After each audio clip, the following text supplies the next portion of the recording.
This elderly man was a much-loved guest at his local diner. He came by daily and always ordered the same meal. Yes, it was a comforting ritual for the 78-year-old Mr. Thompson. But one day, that ritual was rudely disturbed by a group of 4 loud-mouthed young men who entered the diner.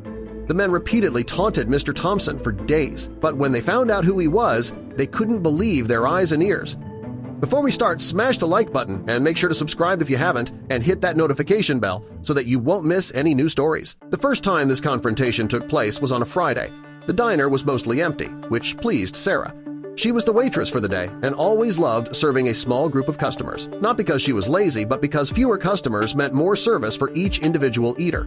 Mr. Thompson was also there like he always was, but his quiet dinner would quickly be rudely interrupted on this day. The diner doors slammed open right after Mr. Thompson made the first incision in his sirloin steak. 4 individuals stepped into the establishment. Sarah estimated that they were in their early 20s. They walked in laughing and were full of energy, but not in a good way at all. The young men sat down in the booth next to Mr. Thompson, who tried to ignore the loudmouthed individuals.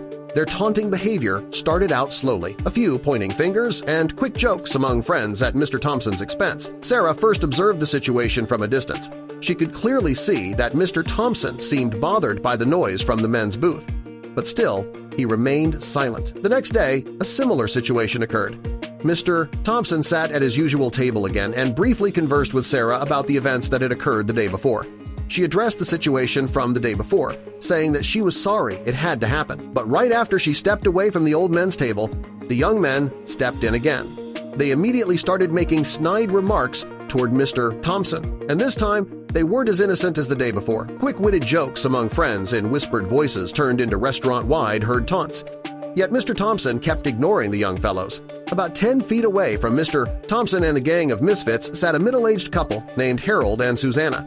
They were also regulars at the local Cracker Barrel and came by almost as often as Mr. Thompson. They witnessed the entire one-sided confrontation for the first time that day and asked Sarah to intervene.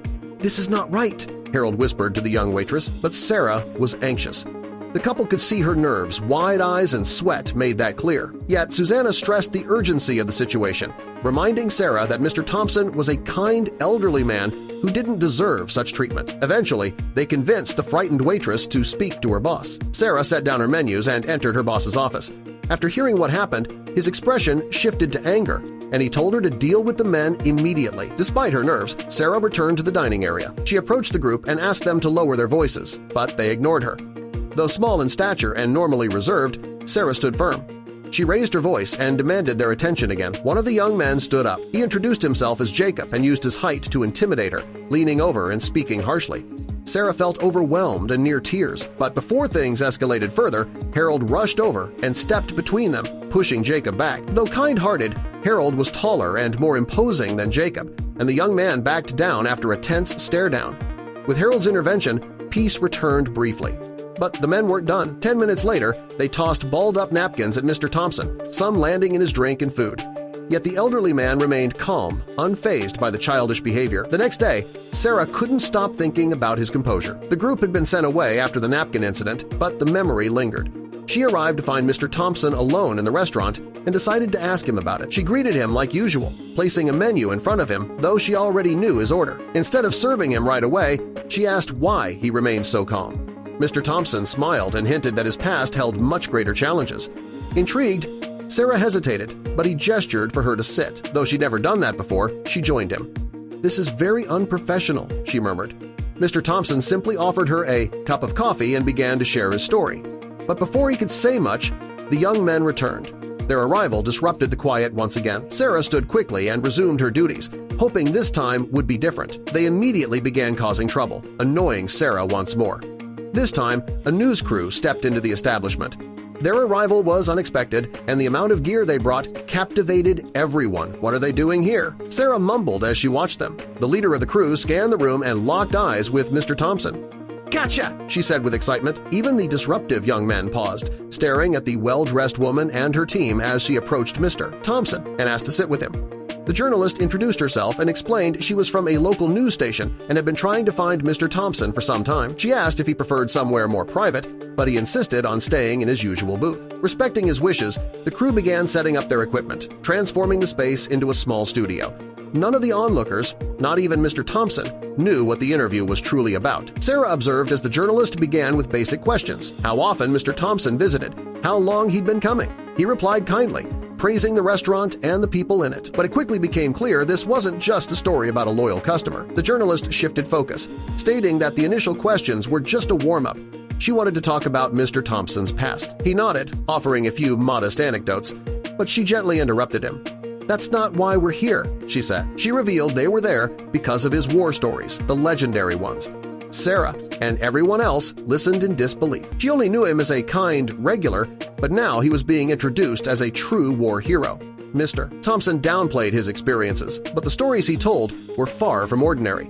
For those who had grown up in peace, his feats seemed almost unimaginable. The journalist and her crew listened with admiration, clapping several times during the interview. Even the 4 troublemakers sitting in the booth behind Mr. Thompson sat silently, clearly moved by what they were hearing. It was the first time they had been quiet in days, and Sarah took note of the powerful contrast: admiration for Mr. Thompson on one side and shame on the other.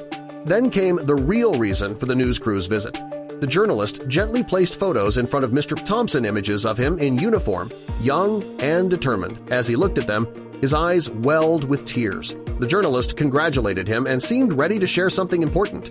Mr. Thompson, confused, asked why they were focusing on his past. "Do we know each other?" he asked. The journalist stood and addressed the entire diner.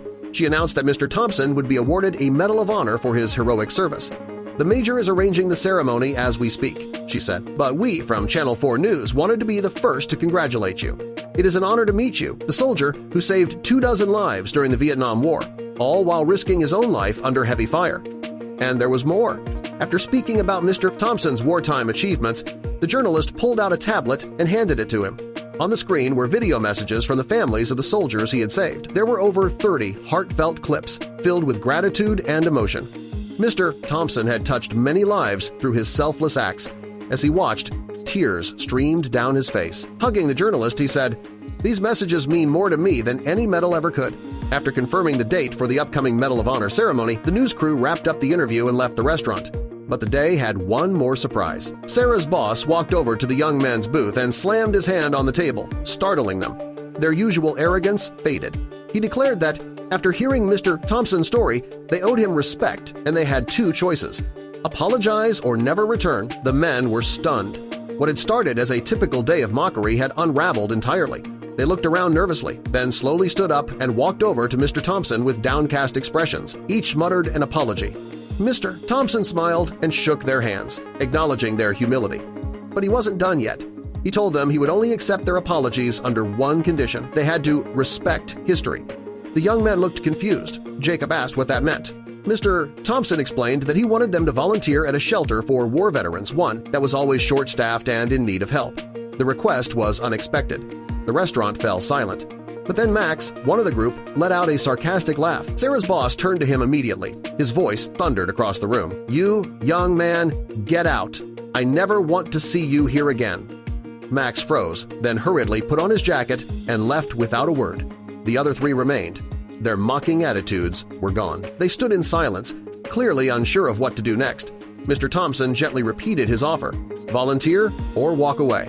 To everyone's surprise, the young men agreed. Their transformation was clear. Humbled by the stories and the respect shown to Mr. Thompson, they accepted the task, but they weren't the only ones changed. Sarah, deeply moved by Mr. Thompson's past, decided to help too. She offered to coordinate volunteer activities at the shelter. Mr. Thompson thanked her for her support and kindness.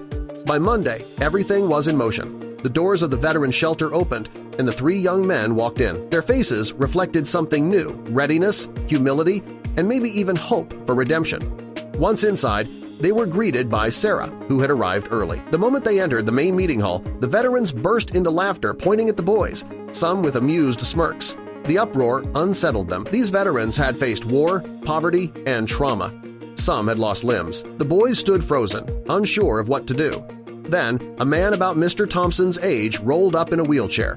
missing a leg, he joked with the boys, softening the moment. They responded with quiet humility. Before they could process the interaction, another voice called from behind. It was Harold. He introduced himself as the main coordinator at the Veteran Home, a role he'd held since 1998. This very place was where he first met Mr. Thompson, who had once been a homeless veteran. They soon met veterans in all stages of life, some freshly off the streets, visibly malnourished and ill. Others had been there longer and seemed stable, smiling, playing games. The boys now saw these people not as strangers, but as survivors. The boys made a promise that evening to show up every day, work hard, and honor the veterans' history. They committed to learning how to best serve and support these individuals. Today, all three are proud members of the volunteer family. They welcome every new resident with compassion and curiosity, eager to learn their stories.